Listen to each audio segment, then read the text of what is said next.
can't stay.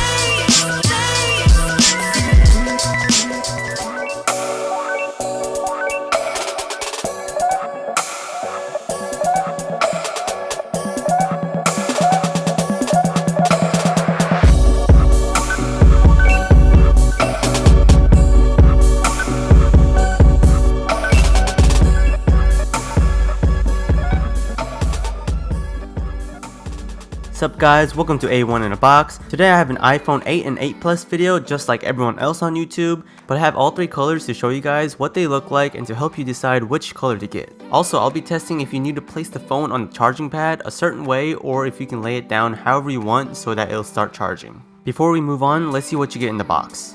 Of course, you get the phone itself, a lightning cable, ear pods with a lightning connector, headphone jack adapter, a USB power adapter, stickers, SIM card remover, and a user guide.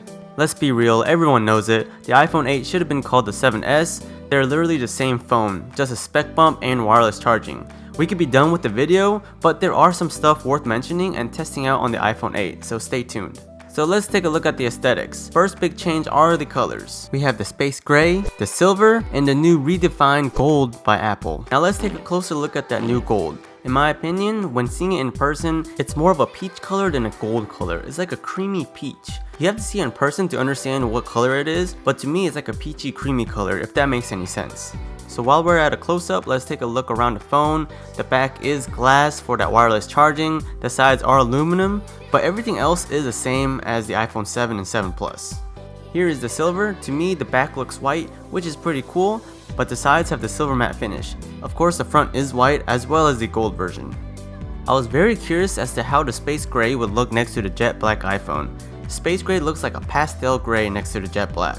The feel of the jet black is the same honestly with the iPhone 8 since the jet black had that glossy glass type feel to it.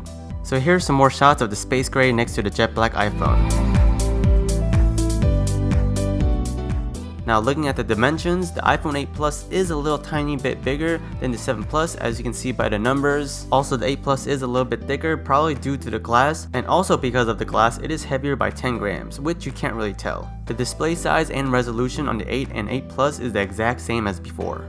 I don't have an iPhone 7 to compare with, but here are the iPhone 8 dimensions. iPhone 8 does have the A11 Bionic chip, which means it's 25% faster at top speeds than the iPhone 7 and up to 70% faster when idling. Graphics performance is up 30% and multitasking is up 70%. The iPhone 7 and 7 Plus is no slug by any means. Even a year later, my iPhone 7 Plus still feels really fast. But the iPhone 8 with the faster chip is now the fastest. As for the Bionic part, the iPhone X will utilize it more for Face ID recognition, which the iPhone 8 lacks, but the Bionic feature does help with the cameras.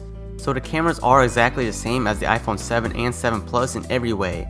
Big surprise there. But the A11 Bionic chip promises to bring better pixel processing, faster low light autofocus, and noise reduction. The last two was what made the iPhone 7 camera fall behind compared to other smartphones.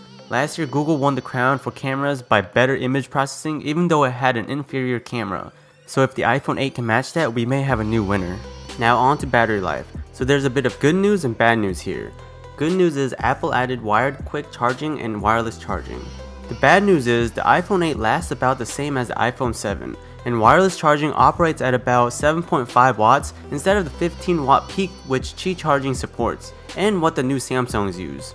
Also, Apple doesn't include a fast charger, so you would have to pay extra cash just for it, which is very Apple-like. But what I was most curious about when they announced the wireless charging and wanted to test out was whether or not I have to place my iPhone on the wireless charger in a specific way, or if I can just lay it down without worrying about the position of the phone. The phone charges when you place the phone in the middle and about 90% of the pad has to be covered. So when placing the phone at the top or bottom of the phone, it doesn't charge at all. Also, if the pad is partially covered, even in the middle, it wouldn't charge as you can see. So my guess is the wireless charging is right in the middle of the back of the phone.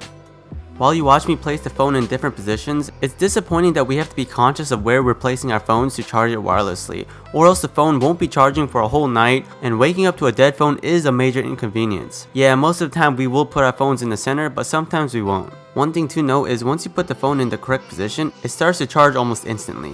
I would have thought that Apple would have figured out a way we can place the phone anywhere on the pad and still have it charging. Well, I guess now you know what to expect from the wireless charging on the iPhone. So the question is it worth it? Well, if you have an iPhone 7, I would say it's not worth upgrading, since it's the same phone just with wireless charging and a performance boost. And the iPhone 7 still feels very fast, and as you saw, the wireless charging has a couple flaws. On the other hand, if you have the iPhone 6, I would say it would be worth upgrading.